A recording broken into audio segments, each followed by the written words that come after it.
Claude Kirchner, merci d'être là. Je rappelle que vous êtes directeur de recherche d'INRIA et Jean-François Louab. Donc je rappelle que vous êtes responsable de la sécurité des systèmes d'information du groupe CNP Assurance et vice-président du CESIN.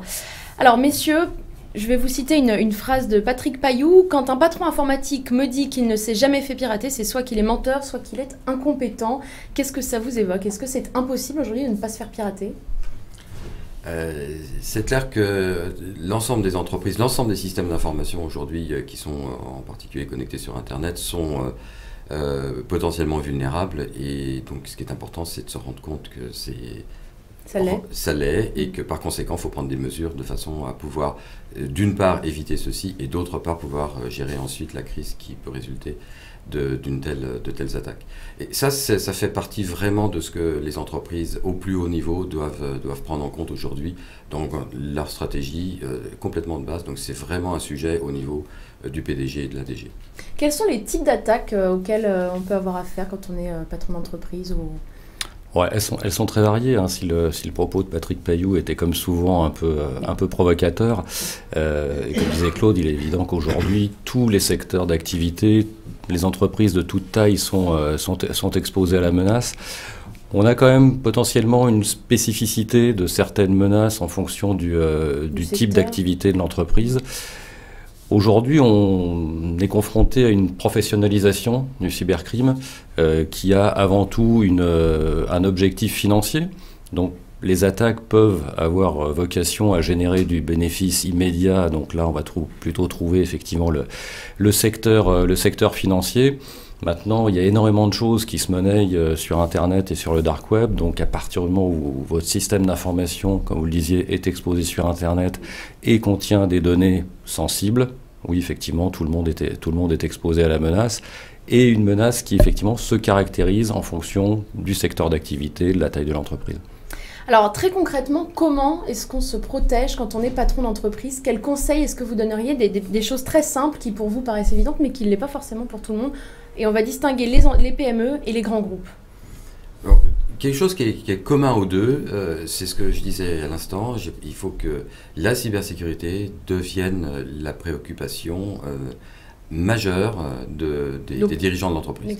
Que ce soit un grand groupe ou une petite entreprise. Et donc, dans ce cadre-là, évidemment, ensuite, il va falloir mettre des compétences humaines derrière. C'est-à-dire que, typiquement, aujourd'hui, si on ne maîtrise pas l'ensemble des éléments d'accès à la cybersécurité, de la maîtrise de la cybersécurité dans l'entreprise, on est particulièrement vulnérable. Et donc, la notion de faire confiance à les personnes compétentes dans le cadre de l'entreprise est fondamentale. Ensuite, bien sûr, les solutions techniques, je ne vais pas les détailler ici, mais ça va depuis le pare-feu jusqu'à avoir une politique de mots de passe, de protection, de hiérarchisation de l'information. En fait. C'est à la fois de l'éducation, mais aussi ensuite de la mise en œuvre particulièrement, je dirais, claire, évaluer où sont les risques, c'est un petit peu ce que vous disiez tout à l'heure, c'est-à-dire qu'est-ce qui est sensible dans l'entreprise, et une fois qu'on quantifie ça, d'être capable de pouvoir maîtriser le risque et mettre en place les solutions. Alors, ce risque, il faut toujours prendre en compte le fait que vous pouvez être piraté in fine. Si on y met suffisamment de moyens, je ne connais pas aujourd'hui de système qui soit suffisamment résistant, infaillible. Et donc, dans cette situation-là, il faut absolument savoir qu'est-ce qui se passe quand on est attaqué.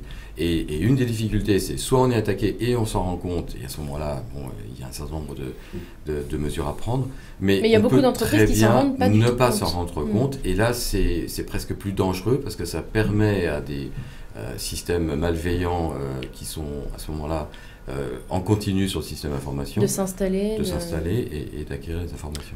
Si on peut revenir sur l'étude du Ponemon, vous disiez 46 jours en moyenne pour détecter une attaque, c'est plutôt une bonne nouvelle. par rapport à différentes études qui ont été publiées il y a quelques années. C'était pour résoudre une attaque, je crois. Mais le temps diminue, même si c'est encore énorme et beaucoup trop important.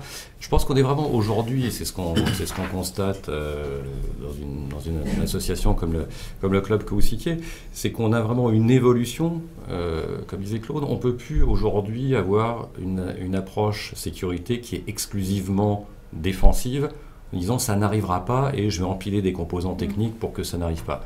Ça arrivera un jour et il faut être prêt justement à pouvoir le détecter, le traiter le plus rapidement possible et pouvoir réduire l'impact de l'attaque.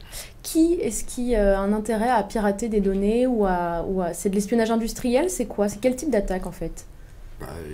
À ma connaissance, c'est tout type d'attaque. Ça peut être à la fois de l'espionnage industriel, ça peut être de l'espionnage des personnes pour typiquement faire du chantage, ça peut être évidemment financier, ça peut être évidemment tout ce qui concerne la connaissance du comportement et de la stratégie de l'entreprise. Et là, c'est assez précieux. C'est-à-dire que typiquement aujourd'hui, quand on est en train de négocier des marchés au niveau international, connaître le comportement de ses adversaires économiques ou politiques est évidemment un plus énorme. Alors, en termes d'infrastructure, par quoi ça passe concrètement la sécurisation des systèmes d'information de l'entreprise en général? Comme disait Claude, hein, la partie technique n'est finalement qu'une partie de la démarche de sécurité. Bien évidemment, il faut de la technique, mais la sécurité des données d'une entreprise, c'est avant tout une démarche d'entreprise de gestion de risque opérationnel. Nos patrons sont quand même, de par leur fonction, effectivement, à même de gérer les risques. Donc c'est effectivement pour la raison pour laquelle il faut qu'ils soient impliqués. Sur la partie purement technique, on voit quand même une évolution, une tendance très nette ces dernières années, où on passe d'une protection dite périmétrique, où on considérait que finalement le mal était à l'extérieur de l'entreprise et l'intérieur de l'entreprise était sécurisé, à une démarche qui vise plus à la protection des données. Aujourd'hui, les données sont éparpillées soit sur le système d'information de l'entreprise, mais largement au-delà de celui-ci. Donc ce qui nécessite aussi, comme on le disait tout à l'heure, de bien connaître ces risques. Il est aujourd'hui illusoire de tout protéger au même niveau, donc d'avoir effectivement une connaissance de la valeur des données de l'entreprise, des risques auxquels on fait face, et de centrer la protection sur les données et sur qui accède à ces données. Alors, il y a quelques mois, Le Monde a rendu public une note interne d'INRIA, donc à l'INRIA, qui parlait de l'anonymisation des données et plus précisément qui disait qu'elle est impossible, cette anonymisation des données. Qui dit vrai? Est-ce que les entreprises nous mentent? Est-ce que c'est illusoire de croire qu'on peut anonymiser des données? Alors, l'anonymisation est une étape importante et c'est quelque chose qui parle relativement intuitivement à la plupart d'entre nous. Mais quand on veut comprendre profondément ce que ça signifie, techniquement, c'est quelque chose de particulièrement difficile. Ça dépend du contexte, ça dépend des outils qu'on a pour tenter de désanonymiser, etc. Et donc, en fait, c'est un vrai sujet de recherche aujourd'hui. Et donc, en particulier chez INRIA et plus généralement en France et dans le monde, les instituts de recherche s'intéressent à cette question de comment est-ce qu'on peut anonymiser au sens où on peut rendre l'accès à certaines informations, typiquement le nom des personnes, leur adresse, etc., plus difficile à acquérir dans un temps donné. Et donc ce problème de recherche aujourd'hui, donc les équipes d'INRIA l'abordent en particulier en regardant tout ce qui peut concerner les aspects cryptographiques, comment est-ce qu'on peut chiffrer les choses, mais également des équipes qui vont concerner typiquement le croisement des bases de données.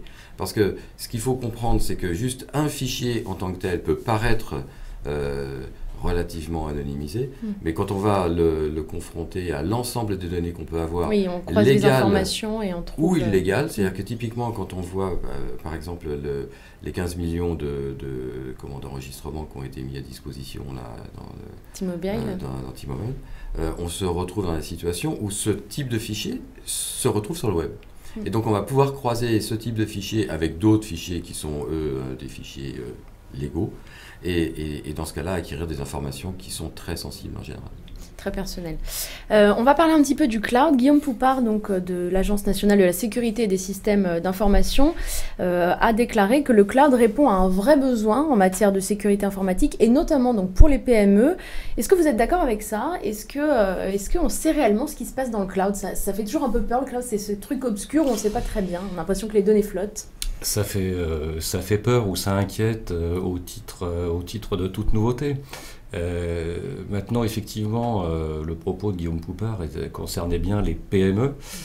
Quel distinguo? Alors pourquoi les PME plus que les grands Parce que dans les PME, vous avez des compétences des équipes informatiques qui sont assez réduites et qui le sont donc encore plus sur les aspects de sécurité. Un fournisseur de cloud, sécuriser le service qu'il offre à des petites entreprises, ça fait partie de ses arguments de vente. Donc effectivement, pour des entreprises, petites entreprises, voire des entreprises de taille moyenne, le cloud peut être une solution, avec bien sûr les risques qui sont induits par le cloud, qui est, on disait tout à l'heure, toutes les entreprises sont des cibles potentielles. Bien évidemment, les gros acteurs du cloud qui hébergent énormément de données de clients très différents sont bien sûr une cible privilégiée. Et sans revenir sur les révélations d'Edward Snowden, on a effectivement toujours un petit doute sur qui accède aux données qui sont confiées à un acteur du cloud. Et sur ce sujet du cloud, je pense qu'on a un vrai sujet de recherche en tant que tel. Et donc aujourd'hui, c'est comment typiquement on peut utiliser le cloud de façon sécurisée et pour pouvoir faire de la cryptologie sur ce type d'environnement. On développe aujourd'hui des méthodes de cryptologie homomorphes qui permettent de faire du calcul sur des données qui, elles, vont être complètement chiffrées. Aujourd'hui, c'est encore un sujet de recherche parce qu'on sait le faire dans un certain nombre de cas, on sait le faire avec des délais de calcul qui sont encore beaucoup trop grands pour que ce soit réaliste pour le mettre en œuvre, mais néanmoins on avance. Mais ce que je voudrais dire aussi à tous les auditeurs aujourd'hui, c'est que bien souvent, on ne se rend pas compte qu'on utilise le cloud à notre insu. Et donc, dans ce cadre-là, le nombre de documents des entreprises qui se retrouvent directement à la disposition en fait, des de GAFA, concurrents ou de très concurrents potentiels. Je pense que typiquement, combien il y a d'entreprises qui utilisent Google Doc parce que c'est tellement facile de développer un document sur Google Doc ou d'utiliser... Et en fait, on leur fournit directement toutes les données. Et à ce moment-là, toutes les données vont directement, évidemment, potentiellement à des concurrents. Donc le cloud, c'est vraiment super. C'est vraiment une capacité particulièrement intéressante de partager, d'avoir les données à disposition partout. Ça nous pose des problèmes de recherche qu'aujourd'hui, on n'a pas encore tous résolus, loin de là, mais aussi des questions de sécurité, mais aussi des questions de réaliser quand est-ce qu'on utilise le cloud et qui c'est qui, comme vous le disiez, qui maîtrise des données dans ce cas-là. Il est évident, pour conclure sur le sujet, que c'est un avantage pour les PME et c'est aussi, et c'est l'argument de vente, une solution très intéressante pour des plus grands groupes. Par contre, et on revient effectivement à la valorisation des données de l'entreprise et à l'analyse de risque, toute donnée de l'entreprise n'est pas éligible à être stockée sur le cloud. Alors, dernière question, peut-être sur le coût de la cybercriminalité pour les entreprises. Alors, je ne sais pas si vous avez des chiffres, mais en tout cas, je pense à Ashley Madison, par exemple, cette entreprise américaine qui s'est fait pirater l'intégralité quasiment de ses données, et des données très sensibles pour les utilisateurs. Ça peut aller jusqu'où? Ça peut coûter, entre guillemets, la vie de l'entreprise. Est-ce qu'on peut estimer L'avenir nous le dira dans le cadre d'Ashley Madison, mais on est dans un cas effectivement assez spécifique où de par l'activité du site, la confidentialité des données était quand même un élément extrêmement important du service. Donc, l'avenir nous le dira, mais on peut effectivement très bien imaginer, et il y a certains cas qui ne sont pas forcément très médiatisés, mais qu'une entreprise qui se fait voler, par exemple, ses secrets de fabrication, aura beaucoup de mal à s'en remettre. Alors, dernière question sur CryptoLock, je crois CryptoLocker, ce nouveau virus. Il y avait tout à l'heure une question d'internaute. Comment est-ce qu'on peut... est-ce que vous avez des tips à donner peut-être aux patrons pour se défaire de virus pareils? C'est les mêmes que ceux qu'on a déjà mentionnés. Je veux dire, aujourd'hui, ces cryptos virus sont des virus comme les autres, hein, c'est-à-dire que ils vont embarquer de quoi crypter avec eux, donc ils peuvent être un tout petit peu plus gros que des virus que d'autres virus.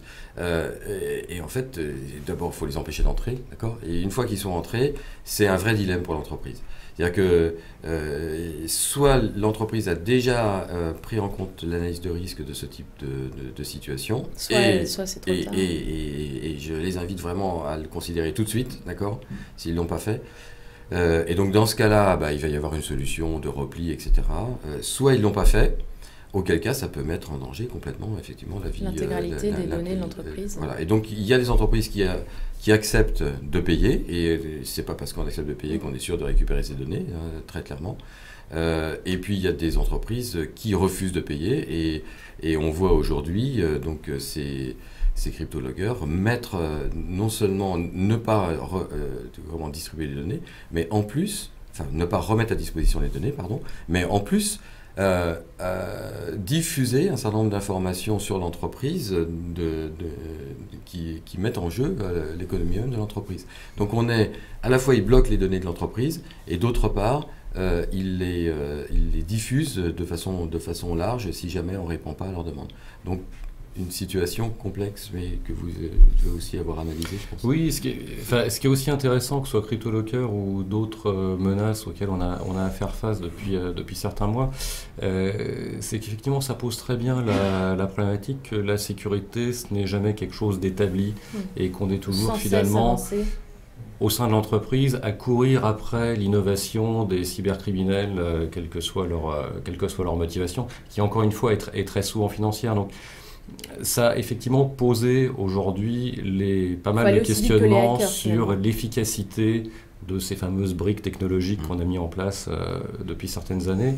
Il y a aujourd'hui des compléments technologiques qui se mettent en place, hein. Je crois que vous l'avez cité dans l'étude du Ponemon qui parle beaucoup de systèmes de SIEM qui sont aujourd'hui effectivement, pour les grandes entreprises, hein, je ne parle pas du tout de PME, une des évolutions complémentaires aux outils purement préventifs qu'on a mis en place depuis des années, et là qui vont permettre d'avoir une vision plus fine sur ce qui se passe effectivement dans le système d'information, et de pouvoir anticiper la détection. Et donc si on peut anticiper la détection, on doit pouvoir anticiper la réaction. D'où l'importance, si je peux me permettre un dernier mot, d'où l'importance à la fois de développer tous les aspects enseignement, et aujourd'hui on est en manque flagrant de compétences sur ces domaines de cybersécurité. Il y a des postes à prendre en sécurité. Il y a vraiment de la formation à faire, et ensuite des postes à prendre. Et donc là, je peux vous garantir qu'il n'y a pas de chômage. Et deuxième point, c'est que, je dirais malheureusement, mais en l'occurrence, ça va être un problème de recherche ouvert, continu, parce qu'on a des adversaires qui sont de plus en plus intelligents, qui ont des moyens de plus en plus forts. Et par conséquent, développer la recherche sur ces sujets-là est une obligation stratégique forte, en particulier au niveau français et européen. Appel aux futurs petits génies du code. Merci beaucoup, messieurs. On passe tout de suite au pitch de la semaine.